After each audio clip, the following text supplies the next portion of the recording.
여러분의 아침을 함께합니다. 94.5MHz YTN 뉴스 FM 신율의 출발 새아침.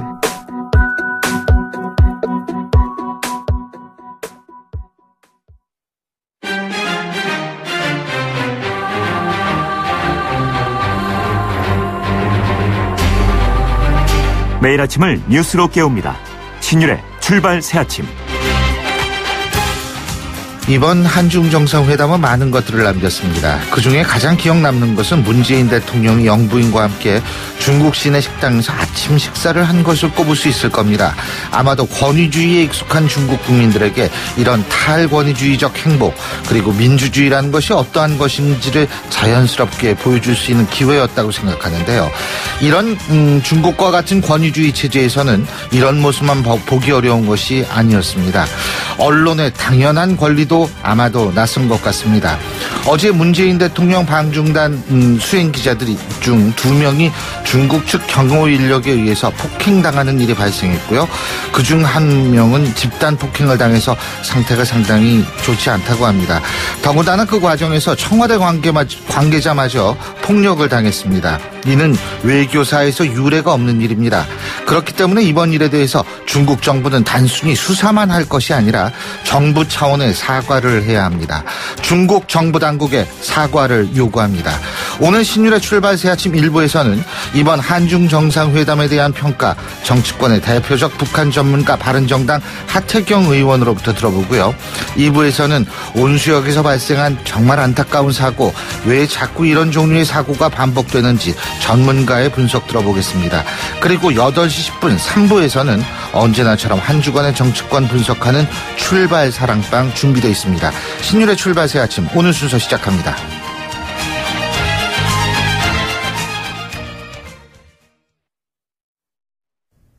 YTN 라디오 신율의 출발 새아침. 예, 지금까지 들어온 뉴스 백병규 시사평론가와 함께 정리해 보겠습니다. 안녕하십니까? 안녕하십니까? 예, 먼저 밤새 들어온 소식부터 얘기를 해보죠. 우병우 전 민정수석 결국 구속이 됐네요. 그렇습니다. 예. 박근혜 최순실 국정농단 사건의 최고 수문장이자 그 해결사 역할을 해왔던 것으로 그 지목이 됐었죠. 우병우 전 민정수석 결국 구속이 됐습니다. 세 번째 그 영장 청구 끝에 이제 구속이 된 것인데요. 이 직권남용과 권리행사 방해 혐의 등이 적용이 됐습니다. 권순우 서울중앙지법 영장 전담 부장판사는 오늘 그 오전 1시경에 혐의 사실이 소명이 되고 특별감찰관 그 사찰 관련 혐의에 대해서 그 증거인멸에 염려가 있다면서 영장을 이제 발부를 했습니다. 우 전 수석은 그 영장 실질심사 때 이 국정원의 그 불법 사찰을 그 지시한 적이 없고 민정수석의 그 직무권한 범위에서 그 통상적인 업무를 수행했을 뿐이다. 이렇게 항변을 했지만 법원 이를 이제 받아들이지 않은 것이죠. 그렇군요. 그리고 제가 오늘 오프닝에서 한중 정상회담에 대해서 말씀을 드렸는데 한중 두 정상 한반도에서 절대 전쟁은 안 된다. 뭐 이런 거를 합의한 모양이더라고요. 그렇죠. 아마도 이번 그 한중 정상회담의 가장 그 핵심적인 그 합의 사항이 아닐까 싶기도 하고요. 이 네. 한중 양국이 그 미국의 그 군사 옵션 가능성에 대해서 그 분명한 그 반대 입장을 이제 그 피력한 것으로 이렇게 좀 풀이가 되죠. 네. 문재인 대통령과 그 시진핑 중국 국가주석, 이 밖에도 그 한반도 비핵화, 북한 핵 문제의 그 대화 협상을 통한 그 평화적 해결, 남북한 관계 개선의 필요성 등 그 4대 원칙에 합의를 했습니다. 북한의 도발에 대해서는 그 유엔 안보리 관련 결의를 그 충실히 이행하면서 이 제재와 그 압박을 통해서 북한을 좀 대화의 그 장으로 그 유도하기 위해서 그 긴밀하게 협력하고 협의하자 이렇게 합의를 했고요. 그러나 그 중국 측이 그 주장하고 있는 그 쌍준단과 같은 그 구체적인 해법이나 이 경로에 대해서는 이제 거론되지 않았다고 하죠. 이 사드 문제 이게 굉장히 주목되지 않았습니까? 여기에 대해서는 그 시진핑 주석 중국 측의 그 기존 입장을 재확인하되 한국 측의 그 적절한 처리를 이제 요구하는 선에서 일단 봉합이 됐습니다. 이에 대해서 그 문재인 대통령은 역지사지와 그 상호 존중의 그 기초에서 양국 관계를 조속히 그 회복 발전시키자 이렇게 응답을 했고요. 두 정상은 그 양국 간 협력 관계를 기존의 그 통상과 경제 등등의 분야에서 정치, 외교, 안보, 정당 간 협력으로 좀 확대하자. 여기도 좀 합의를 했다고 하죠. 근데 이제 이 과정에서 제가 앞서도 말씀드렸습니다만, 문재인 대통령을 수행 취재 중이던 우리 기자들, 중국 경호 인력한테 집단 폭행을 당하지 않았습니까? 네. 이 구둣발로 그 얼굴을 그 가했당한 그 매일경제 사진 기자는 그 안구 주변에 그 안화골절로 업무 수행이 좀 더 이상 불가능한 상황이라고 하죠. 안화골절은 이제 그 눈썹 근육을 그 보호하는 그 안화골이 그 부러진 것인데요. 그러니까 굉장히 크게 다친 것이죠. 절대 안정을 좀 취해야 하는 상황이라고 하고요. 현재 뭐 구토와 그 현기증을 좀 호소하고 있다고 합니다. 이 중국 경원에게 그 멱살 잡히고 그 뒤로 뇌동댕이 쳐진 한국일보 사진 기자는 지금 허리 통증을 좀 호소하고 있다고 하죠. 근데 이게 상식적으로 외교사의 전례가 없는 일인데 이게 더군다나 청와대 관계자도 말리는 과정에서 폭행이라는 거는요. 이 밀어서 뒤로 이렇게 넘어지는 것도 폭행입니다. 그렇죠. 근데 이런 게 어떻게 발생을 합니까 대체? 우리 측 경호원들은 뭐 했어요 이때? 그러게요. 어제 오전 그 10시 50분경에 이제 문재인 대통령이 그 한중 경제무역 파트너십 그 개막식에 이제 그 참석을 한 과정에서 이제 일어났는데요. 이 문재인 그 베이징 국가회의 중심에서 열린 그 개막식에 그 참석한 후에 우리나라 이제 그 기업 부스들을 그 둘러보고 한중 스타트업 부스가 있는 홀 쪽으로 이제 이동하면서 발생을 했습니다. 이 중국 경호원들은 그 수행 기자의 그 진입을 가로막고 이제 이를 항의하던 한국일보 기자의 그 멱살을 잡아서 이 뒤로 넘어뜨렸다고 하죠. 이제 이게 그 1차 충돌이고요. 기자들이 그 상당히 좀 감정적으로 격앙됐지만 이를 좀 수습을 하고 다시 이제 그 문재인 대통령이 있는 홀 쪽으로 좀 이동하려 하는 상황에서 중국 경호원들이 다시 이를 제지하면서 그 2차 충돌이 발생을 했습니다. 취재 허가증 그 비포를 보여줘도 이 막무가내로 그 진입을 막는 경호원들에게 그 매일경제 그 사진 기자가 이제 항의하는 과정에서 언쟁이 좀 벌어졌고 그러자 그 경호원 10여 명이 이 기자를 그 복도로 끌고 나가서 그 주먹과 발로 그 집단 구타를 했다고 하죠. 특히 이제 그 발로 이 걷어차는 장면이 이제 그 저희 그 기자들의 그 카메라에 그 포착이 되기도 했는데요. 이 기자는 그 눈이 심하게 부어오르고 그 코피까지 흘렸습니다. 청와대 관계자가 그 이를 뜯어 말리려 했지만 역시 국장급이죠. 이 관계자 역시 그 뒷덜미를 잡히고 그 뇌동댕이 쳐졌다고 하죠. 뒤늦게 청와대 경호원들이 그 현장에 도착을 했지만 이미 그 상황이 좀 종료된 상태였습니다. 근데 이거는 청와대 관계자까지 폭행을 당한 거기 때문에 보통 일이 아닙니다. 그렇습니다. 예. 근데 중국 정부 우리 측이 주최한 행사 때 발생한 일이다. 이건 말이 안 되는 일이거든요. 예? 참다. 이게 이제 그 폭행한 경호원들이 이제 누구인가 그 신분이 좀 확인이 좀 돼야 될 것 같은데요. 예. 일단은 그 행사를 주최한 그 코트라, 우리나라의 그 무역진흥공사죠. 여기에서 그 중국 공안을 통해서 그 고용한 현지 사설 보안업체 직원들인 것으로 일단 알려지고 있습니다. 이를 빌미로 해서 그 룩항 그 중국 외교부 대변인 어제 그 정례 브리핑에서 이렇게 얘기를 했습니다. 이번 행사는 비록 그 한국이 주최를 했지만 이 중국에서 발생했기 때문에 큰 관심을 표명한다. 이 작은 사고이길 바란다. 이렇게 얘기를 했다고 하죠. 그러나 이미 뭐 작은 사고일 수가 없죠. 그러나 그 사설 보안업체도 그 중국 공안 당국이 그 지정을 했고 경호 업무의 그 전체 총괄은 그 중국 공안 측이 맡고 있었다는 점에서 주의 책임을 좀 면하기 어려운 이런 측면이 있다고 봐야 되겠죠. 이 정부와 그 청와대는 이 중국 정부에 그 강력 항의를 하고 그 필요한 조치를 이제 취해달라고 그 요구를 했습니다. 이 폭행당한 두 기자 오늘 그 중국 경찰에 이제 출두를 해서 그 관련 동영상을 제출하고 진술할 예정인데요. 한국사진기자협회 어제 그 성명을 냈습니다. 양국의 그 우호 증진을 위해서 그 국빈 방문한 대통령과 함께 온 그 한국 취재진을 이렇게 함부로 대해도 된다는 생각은 도대체 어디에서 유래한 것인지 묻지 않을 수 없다. 중국 정부는 이 사건에 대해서 그 즉각 사과하고 관련자를 처벌하라 이렇게 지적을 했습니다. 맞습니다. 이거 관련자 수사는 당연한 거고요. 정부 차원에 있어서 이 사과가 있어야죠. 네. 이 기자 더군다나 외국에 나간 대통령을 수행하는 기자라는 건 국민을 대신하는 사람이거든요. 그렇죠. 그래서 이 기자를 폭행했다라는 사실은 사실 대한민국 국민을 폭행한 것이다. 이런 논리도 성립한다라는 분석이 있더라고요. 네, 지금 이제 막 들어온 소식들을 보면 그 중국 공안도 이제 본격적인 좀 수사에 착수를 좀 했다고 그러죠. 수사보다도 우린 결국 누가 때렸는지 이거 알고 싶은 게 아니에요. 이런 일이 왜 일어났는지에 대한 중국 정부 당국의 사과를 요구하는 거죠. 아이고 참. 자, 그리고 홍준표 자유한국당 대표는 일본 갔죠, 또. 예, 어제 아베 신조 일본 총리 만났다 그러더라고요. 네, 그 30여 분 동안 회동을 했는데요. 네. 홍준표 대표, 그 아베 총리에게 문재인 정부가 그 대북 정책을 제대로 수행하고 있지 못하다고 말하는 것으로 알려졌습니다. 이 홍준표 대표는 그 아베 총리를 만난 후 기자들과 만나서 문재인 정부가 그 대북 정책을 제대로 그 수행하면 우리가 일본에 올 이유가 없다고 말했다고 이제 전했는데요. 네. 제1야당 대표가 그 외국 정상에게 그 정부 정책을 정면으로 비판하는 발언을 했다는 점에서 상당히 좀 논란이 예상되기도 하죠. 그렇죠. 홍준표 대표는 그 아베 총리가 그 트럼프 미 대통령과 이른바 그 모든 옵션을 적극 지지를 하고 북한이 미국의 그 강한 의지를 그 과소평가해서는 그 안 된다고 말했다고 전하기도 했고요. 홍준표 대표 또 그 아베 총리가 한국 정부가 그 추진하겠다고 밝힌 그 대북 인도적 지원을 좀 중단해달라는 뜻을 그 문재인 대통령에게 좀 전해달라 이렇게 이야기를 했고 한국에서 일제 강제징용 노동자상 건립이 추진되는 것에 대해서도 한국 의원들에게 좀 잘 설명을 해달라 이렇게 좀 요청을 했다고 전하기도 했는데요. 홍준표 대표는 이번에 그 방일은 북한 핵 문제 때문에 온 것이기 때문에 여기에 대해서는 답을 하지 않겠다 이렇게 이야기를 했다고 하네요. 근데 이 외교할 때 이 야당 대표라도 이 외교는 정부에서 하는 거기 때문에 이 좀 연속선상에서 했으면 좋겠다는 생각은 들어요. 네, 그렇죠. 좀 밖에 나가서는 좀 조심할 필요가 있겠죠. 예, 오늘 말씀 잘 들었습니다. 고맙습니다. 네, 고맙습니다. 예, 지금까지 백병규 시사평론가였습니다.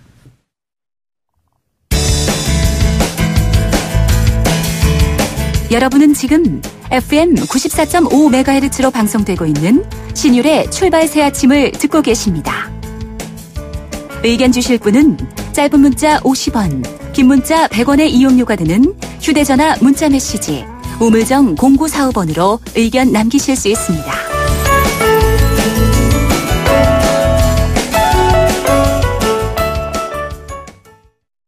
예, 제가 오프닝에서도 말씀을 드리고 지금 방금 전 백병규 시사평론가와 함께한 뉴스브리핑에서도 얘기를 했습니다만 문재인 대통령 어제 시진핑 중국 국가주석과 정상회담을 가졌습니다. 자, 정치권에서 이 부분 어떻게 바라봤는지 정치권의 대표적 대북 전문가시죠. 바른정당의 하태경 최고위원 전화 연결해서 입장 들어보겠습니다. 하 최고위원님 안녕하십니까? 예, 안녕하세요. 하태경입니다. 자, 이 얘기부터 좀 여쭤봐야 될 것 같은데요.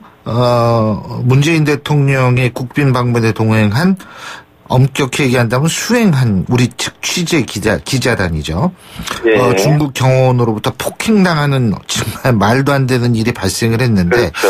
예. 중국이 원래 이런 식인가요? 제 기억으로는 2005년에 예. 당시 한나라당 국회의원이었던 김문수 의원을 비롯한 두 분의 우리나라 국회의원이 중국에서 탈북자 인권 문제에 대한 기자회견을 하려고 했다가 역시 폭행을 당하는 일이 발생했던 걸로 기억을 하고 있거든요. 예? 예. 이거 왜 이러죠? 중국이 원래 이런가요? 그러니까 이번이 좀 심한데요. 종합적으로 보면은 이번 방중이 거의 그 삼전도 방중이다. 제가 볼 때는 남한산성 그 영화 다들 보셨겠지만 그 대통령이 벌서고 국민은 얻어맞았다. 뭐 저는 그렇게 봅니다. 굉장히 치욕적인 굴욕을 넘어서 치욕적인 지금 방중을 하고 있다. 왜 갔는지 모르겠다. 그런 생각이 듭니다. 근데 이제 뭐 여러 가지 그런 분석들이 나오는데 사실 이거는 그 사전 문재인 대통령의 잘못이 아니라 사실은 그 사전에 이제 그 계획을 하고 수립하는 그런 이 실무진 뭐 그 부서 이런 쪽에 좀 문제가 있었다라는 지적이 있더라고요. 그러니까 연내에 어쨌든 정상회담을 성사시켜야 된다. 성과와 상관없이. 네. 그런 정무적인 판단을 한 것이 잘못이고 그리고 동시에 외교 실무적으로도 대통령이 대한민국의 자존심을 세우는 뭐 이런 부분을 꼼꼼히 봤어야 됐는데 중국은 사드 때문에 화가 나가지고 그냥 아예 무시 외교를 한 것이고요. 하대 외교를 한 것이고 그래서 이번에 대중 라인 어쨌든 전면 개편하지 않으면 안 될 정도로 우리 국민들 자존심에 아주 큰 상처를 준 것 같습니다. 근데 이 기자분들이 폭행당한 일이요. 더군다나 안구 출혈에다가 안화 골절까지 당하는 일인데 이게 사실 얼마나 다쳤느냐보다도 더 심각한 게 이게 어떻게 대통령을 수행한 외국 정상의 수행 기자단을 폭행합니까? 이 청와대는 뭐 엄중항의했다고 하는데 대체 어떻게 평가하십니까? 그러니까 중국이 덩치만 큰 아이라고 보시면 됩니다. 그 인권 개념 없고 언론 자유 없기 때문에 특히 언론에 대해서는 그 당국이 완전 통제를 하고 있고 당국의 말을 안 들으면은 함부로 하는 것이 몸에 배어 있고 하기 때문에 그러니까 중국의 이런 행태를 저도 사실 중국에서 공부를 했거든요. 박사과정을 중국에서 했는데. 그리고 예. 북한 인권 하실 때 중국도 많이 가셨을 거예요. 예, 그렇습니다. 거기서 아예 그 탈북자들 지원하면서 활동을 했었는데요. 지금 중국의 평균 인권 의식 수준이 높지 않다는 것이고, 특히 언론에 대해서는 뭐 우리하고는 비교도 할 수 없이 언론을 대하는 그 무시하는 경향이 강합니다. 근데 거기다가 이제 플러스 알파가 있는데 뭐냐, 이번 한국 대통령 기합 좀 줘야겠다, 사드 문제 제대로 처리 안 해서, 이런 인식이 중국한테 완전히 이제 배어 있었기 때문에 훨씬 경호원들도 그런 분위기를 감지하고 더 엄격하게 한 것 같습니다. 참 근데 이게 정부가 어떻게 대처해야 된다고 보십니까? 이 부분은 사실 문재인 대통령이 시진핑 정상회담 할 때 강력히 항의를 했어야 됩니다. 이 부분 진상조사를 하고, 특히 당시 CCTV 같은 거는 다 우리한테 넘겨주고, 거기에서 관계된 사람, 책임된 사람 전원 문책하고, 근데 중국 정부의 입장을 보면은 거의 한국 내부의 문제인 것처럼, 한국이 뭐 고용한 경호원이다, 이런 식으로 또 중국은 비껴나가려고 하는 걸 보는데요.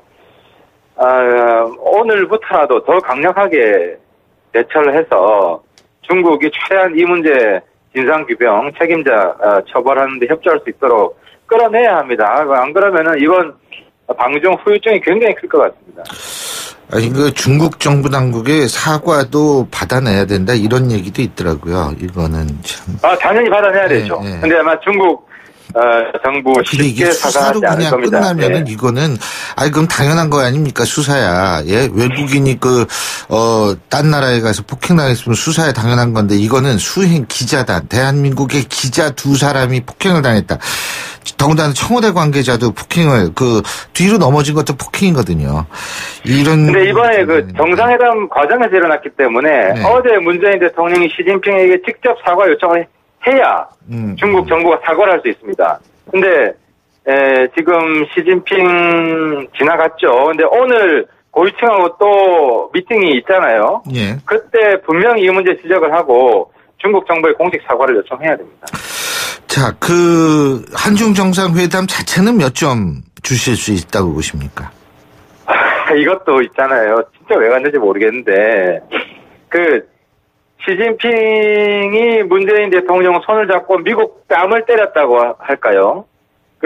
왜 그러냐면은, 이번에 뭐 4가지 합의했다고 했지 않습니까? 예. 거기서 미국 입장을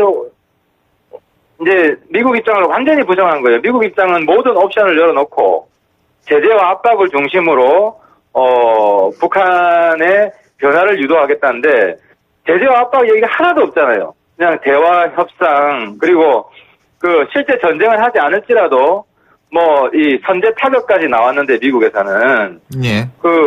전쟁은 무조건 안 된다, 뭐 이런 식으로 외교에 있어서의 우리가 당근과 채찍이라고 하는데, 채찍은 하나도 없는, 이게 원래 중국 입장이거든요. 그러니까 한국 내에서 문재인 대통령이 미국과 다른 입장을 이야기하는 거는 상관이 그렇다고 치더라도, 중국까지 가서 시진핑 손잡고 트럼프 땀 때리는 미국하고 관계가 좀 굉장히 걱정이 됩니다. 지금 미국의 관계가 한중 정상회담이 미국과의 관계를 관계에 악영향을 미칠 수 있다, 이 말씀이시죠? 네, 굉장히 악화시킬 겁니다. 미국이 한국 통하지 않고 중국과 바로 거래할 가능성이 많아졌고요. 소위 코리아 패싱이죠. 예. 북한과의 문제에 있어서도 한국과 사전 협의 잘 안 하려고 할 것 같습니다. 그렇군요. 그리고 이 대화와 협상이 강조되고 제재와 압박 얘기가 거의 없었다라고 말씀하셨는데요. 근데 그러니까 예를 들면은 대북 제재에 대한 중국의 역할, 원유 공급 중단 같은 것들을 얘기를 했어야 된다. 얘기를 실제로 하지 않았을까요? 당연히 이야기를 했어야 되죠. 안 했나요? 이야기를 했다는 이야기를 바깥에 공개를 안 했잖아요. 그러니까 실제로 안 한 거죠. 네. 바깥에 공개를 해야 이게 압박이 될 텐데 중국이 수용을 안 하더라도 한국이 미국 편을 들고 있다. 그리고 중국과 북한을 같이 압박하고 있다. 이런 걸 분명히 보여줘야 되는데 이번에는 완전히 그 반미 외교입니다. 그 시진핑 주석은 또 사드 얘기는 꺼냈더라고요. 물론 사드라는 단어를 쓰지 않았지만 간접적으로 쓴 것이다. 이런 분석이 많더라고요. 사드도 이게 그 적절히 해결이라는 표현이 나오더라고요, 이번에. 예. 근데 이 적절히 해결한다는 이 적절히가 대충 해결한다는 뜻이 아니에요. 이게 지금 한국 언론이 오역할 수도 있는데 이게 그 중국말로는 그 중국말을 제가 쓰겠습니다. 이 투어샨이라는 단어인데 이게 한국 한자로는 타당할 타자에다가 착한 선자예요. 타선.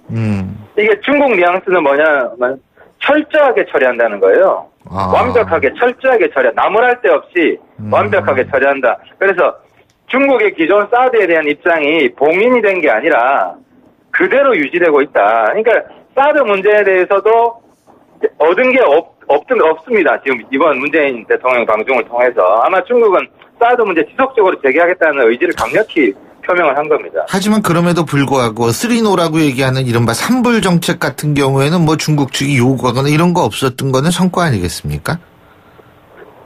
그게 성과라면 성과죠. 근데 이제 그 3노하고 사드 봉인하고 이렇게 같은 패키지로 지금 이해가 되고 있었잖아요. 예. 근데 어쨌든 사드 봉인은 된 게 아니다. 사드 문제는 지속이 된다. 근데 3노는 그 전에 양해를 해줘가지고 3노를 그 전에 양해해준 것에 대한 대가를 아무것도 못 받았다는 거죠. 그 더불어민주당 이석현 의원과 저희가 어제 인터뷰를 했는데 이번 방중이 좀 삐진 중국의 마음을 누그러뜨리려 가는 거다. 대접받으려고 가는 것은 아니다. 그게 외교다. 뭐 이런 입장을 얘기를 하던데 이 부분은 어떻게 보십니까? 그런 의도가 전혀 충족이 못 된 거죠.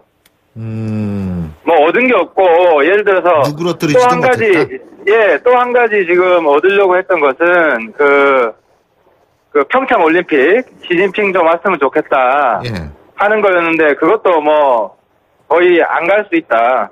고위권 보내겠다 이 정도로 했기 때문에 실제로 누그러뜨리는데 성공했다는 증거가 하나도 없는 거죠.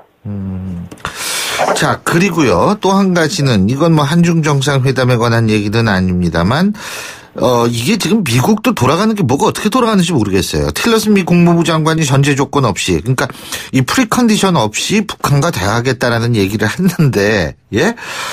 또 국무부 대변인은 지금은 북한과 대화할 때가 아니다. 예? 이게 뭐예요, 대체? 예? 그러니까 이 틸러슨 장관도 보니까 한국의 송영무 장관하고 좀 비슷한 것 같아요. 송영무 장관도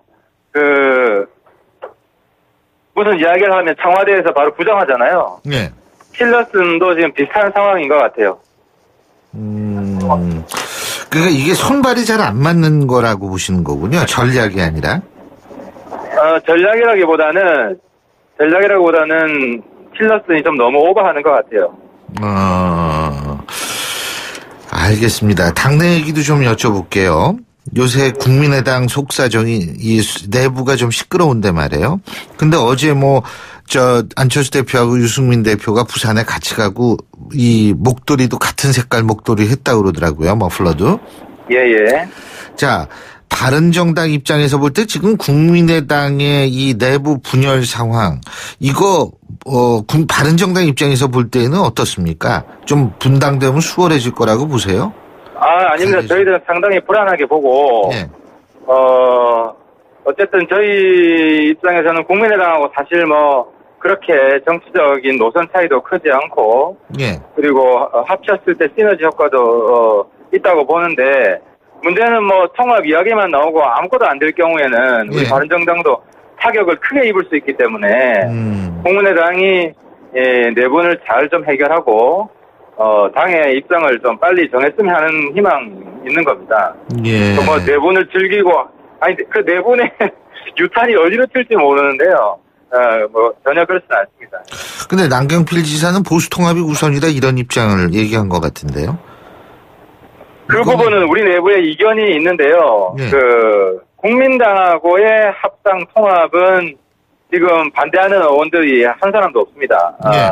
실제로 남지사도 반대하지는 않고 있고요. 그런데 한국당하고 합당하는 것은 아직은 소수 의견입니다. 알겠습니다. 다수의 의견이 아닙니다. 예. 근데 이 부분은 우리 내부에서 또 지금은 이제 국민의당 안에 예. 이견처럼 크진 않지만 예. 어쨌든 차분히 풀어 나가야 될 문제입니다. 알겠습니다. 예, 오늘 말씀 잘 들었습니다. 고맙습니다. 예, 감사합니다. 예, 지금까지 바른정당의 하태경 최고위원이었고요. 신율의 출발 새 아침 1부 순서 여기서 줄입니다. 잠시 뒤 2부에서 뵙겠습니다. 소통의 아침을 여는 공정한 목소리. 신율의 출발 새 아침. 신율의 출발 새 아침 2부 순서 먼저 광고부터 듣겠습니다. YTN 라디오 신율의 출발 새 아침.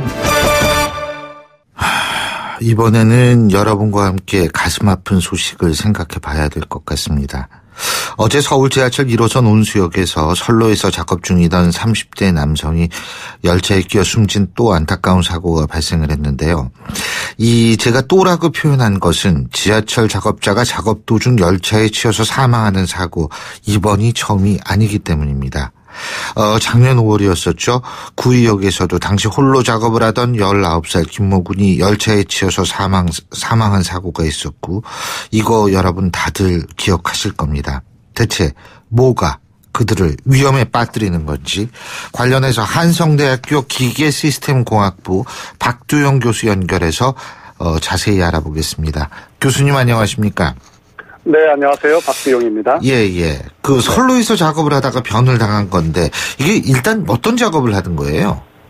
네, 어제 열차가 다니는 선로 바깥쪽에 물이 빠지는 배수로가 있는데 이 배수로 덮개를 덮는 그런 작업을 하고 있었던 것으로 보여집니다.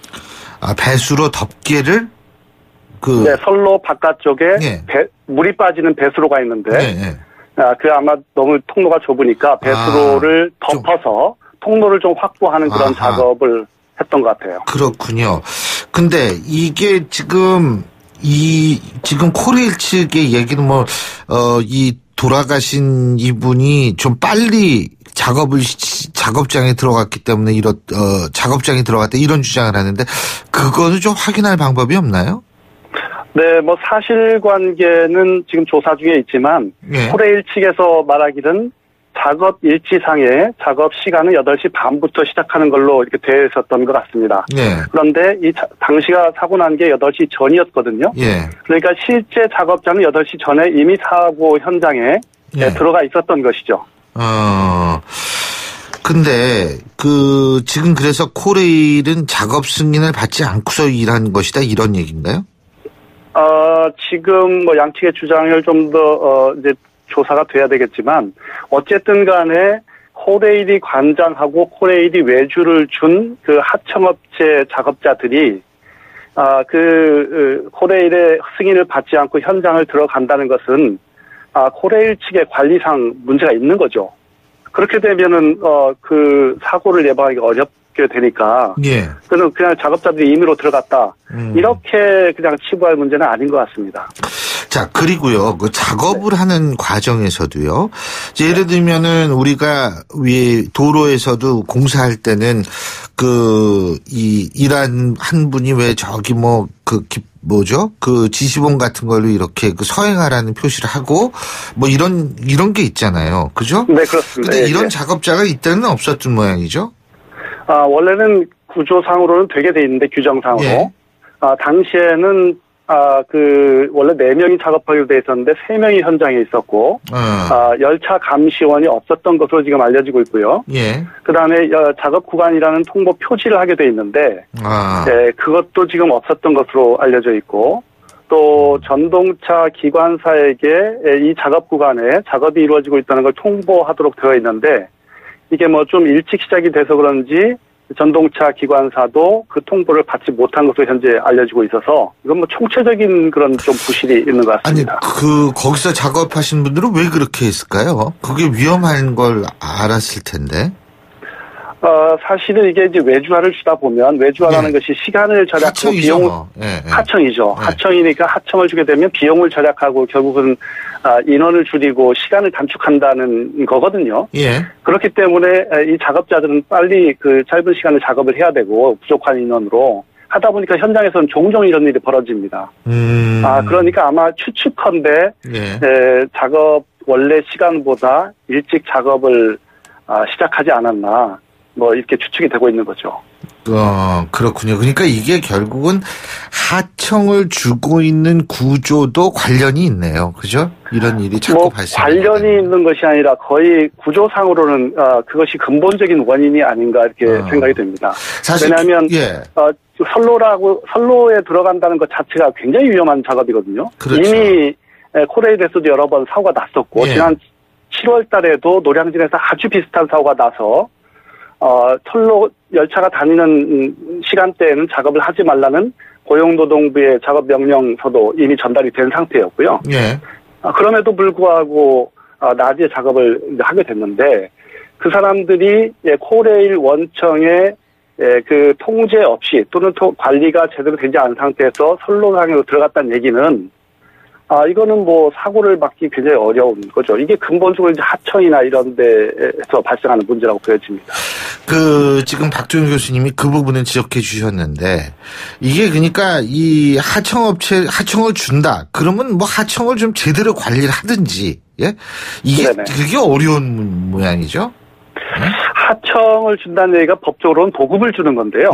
도급을 주게 되면 원청에서는 직접 작업 감독이나 관리를 못하게 돼 있습니다. 만약 하게 되면 이건 직접 고용을 의지할 수 있는, 그러니까 직접 고용하라는 것이 논쟁이 될 수가 있기 때문에 하청을 주게 되면 작업을 떠서 완전히 그걸 맡기는 거고 그 작업이 제대로 되어 있는지 안 되어 있는지만 감독을 하게 돼 있어서 원청에서 관리한다는 것은 작업을 승인하고 그다음에 이 작업이 열차 감시원들이 있는지 없는지 정도만 확인한 다음에 그냥 작업을 맡기는 거거든요. 근본적으로는 하청을 주게 되면 위험을 하청업체한테 관리를 맡기게 될 수밖에 없는 구조가 됩니다.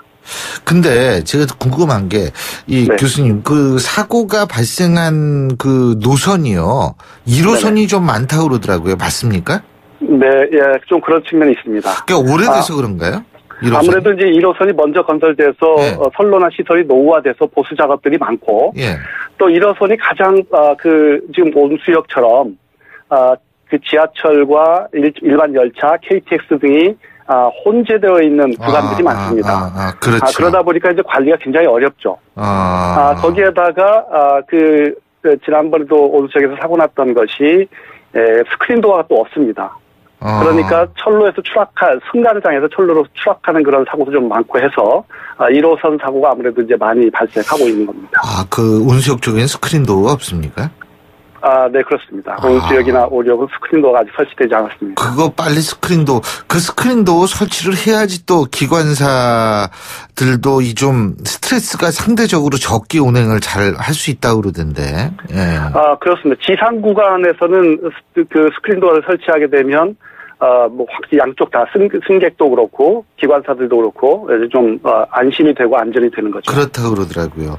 그것도 그런데 자 그러면은 이거를 좀 어떻게 근본적으로 막아야 되는데 이게 지금 사고가 뭐 한두 번 나는 게 아니지 않습니까? 그죠? 이거 어떻게 해야 돼요? 그러면 하청을 이거 전 모르겠네요. 교수님 어떻게 보세요 이거? 네, 우리나라가 지금 여러 가지 안전 문제를 이 지하철이나 코레일뿐만 아니라 많이 받고 있는데 이 안전 문제의 근본적인 것은 사실은 책임질 사람이나 책임져야 되는 단위, 그러니까 뭐 원청이라든가 이런 데서 책임을 지지 않고 실질적인 그런 권한이나 또는 안전을 할 수 있는 그런 능력, 재력, 뭐 힘 이런 것이 없는 하청이나 또는 피해자 또는 노동자 여기에 책임을 전가하는 것이 이 근본적인 좀 문제라고 보여집니다. 따라서 이게 철도든 또는 뭐 타워 크레인이 지금 무너지고 있는데 그런 건설 사업장이든 또는 뭐 지금 백혈병과 같은 그 직업병 논란도 있고 이런 것들은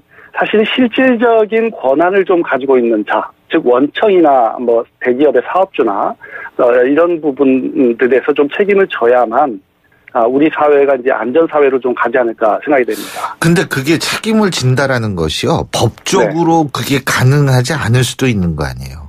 그죠? 그러니까 법적인 구조를 바꿔야 되는 거죠. 법적인 구조를. 네, 우리가 옛날에는 직접 고용 구조의 예. 그 제조업이나 건설업 사회가 이제 사회 기반이었는데 산업 기반이었는데 예. 지금은 이제 그 다단계식의 하청을 주고 있고 또 일반이나 일용직이나 또는 파견직 노동자도 많습니다. 이번에 사망하신 분도 파견의 하청 노동자였거든요. 예. 그러니까 그런 그 비정형적인 노동 관계가 굉장히 많은데 법이 그걸 못 따라가고 있는 거죠. 그러니까 이게 장소나 시간을 통제하는 원청 또는 사업주가 이게 하청이든 뭐 거기에 이동직이든 또는 심지어는 거기를 찾아온 손님이든 안전에 대해서는 책임을 줘야만 안전 사회가 이루어질 것 같습니다. 그러니까 한국도 그렇게 되고 있고요. 비정규직의 정규직도 물론 중요는 하지만 그 이전이라도 지금 파견 근로자라든지 이런 분들에 대한 안전 문제에 대한 책임은 원청이 지도록 법을 일단 정비하는 것이 시급하다. 이렇게 결론을 내릴 수가 있겠네요. 예? 뭐 그렇게 볼 수 있을 것 같습니다. 시간과 장소를 통제하는 실질적인 권한을 가진 자나 소유자가 이 안전을 책임지도록 만들지 않으면 근본적으로 좀 어렵다고 보여집니다. 그렇군요. 맞습니다. 지금 뭐 점점 비정규직이 늘 수밖에 없는 구조다라는 얘기도 나오고 있는 상황에서 안전 문제까지 대두되니까 이거 진짜 큰일이라는 생각이 드는데요. 교수님 그런 문제를 해결해 주지 않으면 이게 그냥 그 노동자들의 피해만 가는 것이 아니고 일반 시민한테도 문제가 되거든요. 그렇죠. 오늘 말씀 잘 들었습니다. 고맙습니다. 네, 감사합니다. 지금까지 한성대학교 기계시스템공학부 박두홍 교수였습니다. 신율의 출발 새 아침 2부 순서 여기서 드리고요. 잠시 뒤 3부에서 뵙겠습니다.